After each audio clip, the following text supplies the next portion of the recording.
Hello, everyone. It's your sister Roland, and all I need is a few minutes to continue this coverage of the young man that lost his life, Christian Toby Obumseli, and the young lady who he was with, whose name is Courtney Clenney.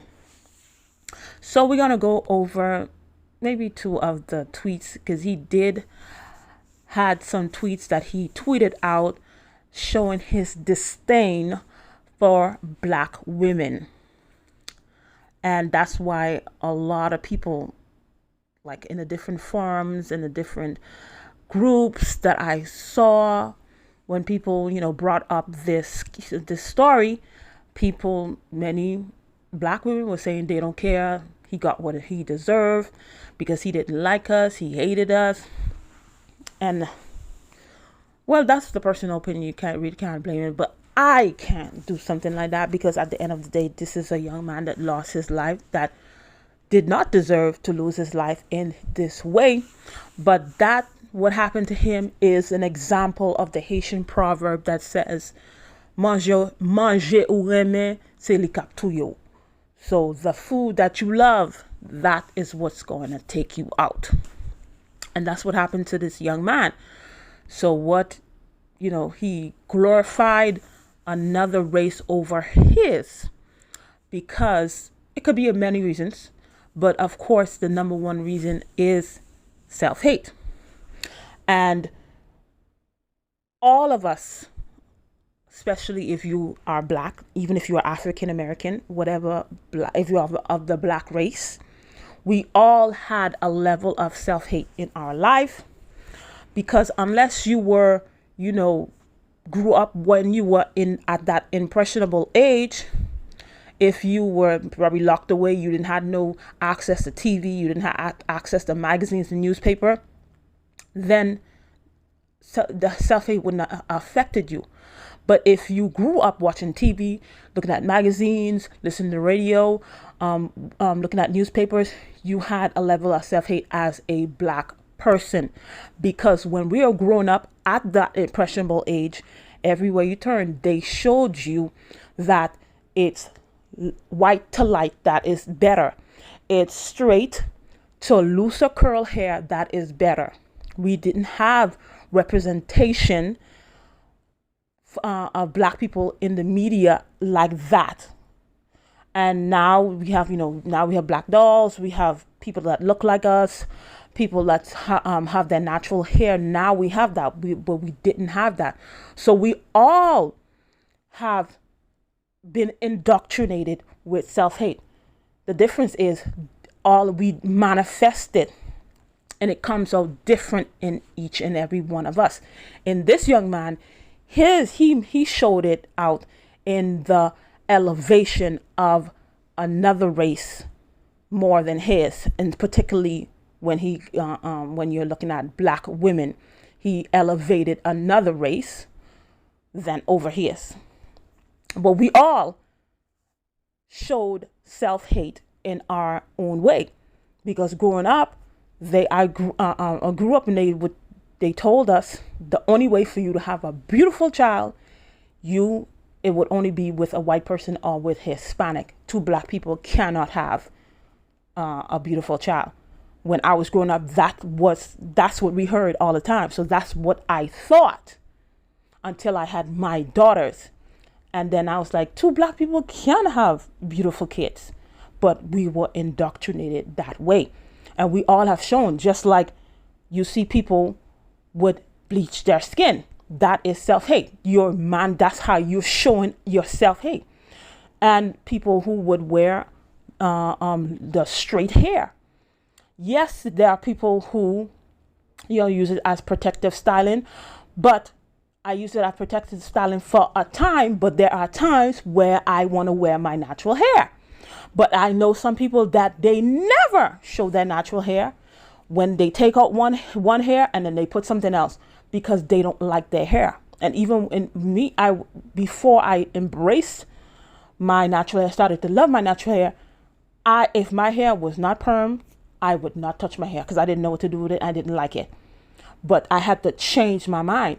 So what we can learn from the tweets, a lot of people say that they don't care, but what we can learn from the tweets, you who have been indoctrinated, did you get the healing? Did you change? Did you have a change of mind? Did you have a change of mind from all of the indoctrination that you got? Did your mind change? Do you begin to, because we all have, if you never got healing, if you never got new thinking, you still portray that in some way, somehow. And this is what he did. So what we can learn from this is our children, we need to see how is this affecting them, the different things that they see in, they're elevating. Yes, we have, it's not the same as we were when we were being raised in the 80s and 90s and early 2000s. Is different, but it still affects them in a way, because there's still people that are glorifying certain hues, certain colors, certain textures of hair. So how is this affecting your child? How is this affecting your daughter? But if you have cousins, if you have nieces, nephews, sons and daughters that may have a preference, or it's showing that they prefer a different race other than what they are, that is when we need to investigate. Hey, is this attraction? Is this preference coming from the right place? Is it coming from a place of love instead of self-hate? So this is something we need to do, because this is what's being pushed in the media. Light to white is good.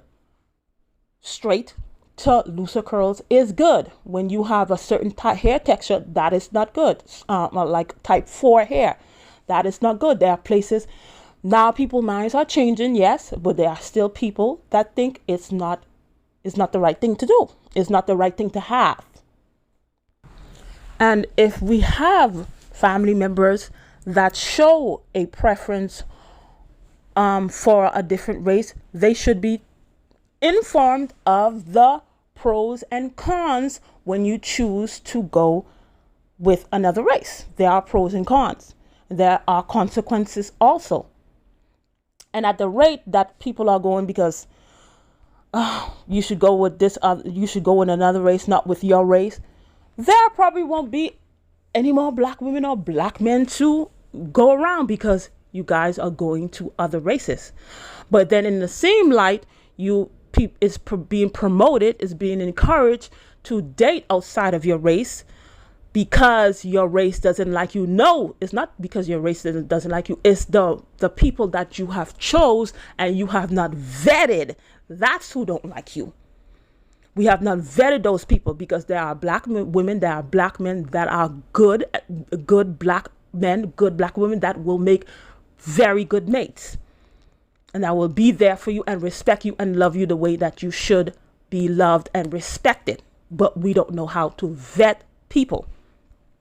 But then it's being encouraged and being promoted. Hey, go with another race because this race is better. You see, a lot of men are traveling to out of country to go look for other women. But then when that union produces children, you guys say those children are not black, right? They're not black. They are mixed. Okay, I understand that. But how would those people raise mixed children? How do you raise mixed children? Because you encourage them to go outside the race. How do you raise mixed children that are confident, that know they belong somewhere, that are not confused? Because sometimes they don't know if they're not black enough, they're not white enough, or they're not Hispanic enough, or they're not Asian enough. How do you raise mixed kids? You feel encouraged to go on another race, but then how do you raise mixed kids? Because it's already difficult enough to raise children. Now you're raising children that have two different cultures, from two different races. It's already difficult to, even if the person comes from a different culture as you, because each and everybody has different cultures. So how do they go about doing? Since a lot of people that are louder, that's what they are promoting. And everybody is entitled to their opinion. What happened to this guy, it was good, it was bad, it was, of course this was a horrible thing that happened to him. Nobody deserved to lose their life in that. But the things that he said on his Twitter, that's something to, you do a look inside of you. How am I manifesting the self-hate that was indoctrinated in me? Has it affected my children? Has it affected my family, my cousins, my nieces, my nephew? And how can I help to change our minds to know that, yes, I may not be of that hue, but I am still beautiful. My hair is still good. I'm still a good person. I am worthy to be respected. I'm worthy to be loved. And this should be done while your children or your family members are at an impressionable age, because that's when we were indoctrinated. When we were at an impressionable age, they impressed these things on us. They bombarded us with that. That's why we thought that, hey, our skin color was not good. Our hair was not good enough. We were not good enough because we were born in the wrong body. Different things that we did that showed our self-hate. And because, we got new knowledge, we surrounded ourselves with people that embrace what they have. And that's how we begin to love ourselves back again, or love ourselves, because some of us never did. And I saw the video of this young lady supposed to be at a bar with, I think it probably was her dad or whatever it may be, after finished doing, a few days doing this. But she's probably going to be in at a lot of bars, or have her own personal bars, because we as humans were not built to take out each other. We were not built to take out a life. So you're going to have, if you don't have positive coping mechanism, you're going to engage in negative coping mechanism, which is drinking and doing all kind of things. And this is how she's going to be able to have it. Maybe she thought, because she allegedly did this, that, it'll be scot free, but it's not. You're not going to be able to live a normal life again. This little young lady will never be the same. Will never be the same. And yes, she may get away with it, maybe in the eyes of the law, but mentally, emotionally, spiritually, she will never be able to get away with it. And that will stay with her. And then people, the things that we have done, the decisions that we have made, people choose, different things to numb them so they don't have to deal with them. But it will numb you for an hour. It will numb you for a few hours. But then when you back to yourself again, it's back in your face. And you're going to have to keep on living a life of drinking and whatever people do to cope with what you did.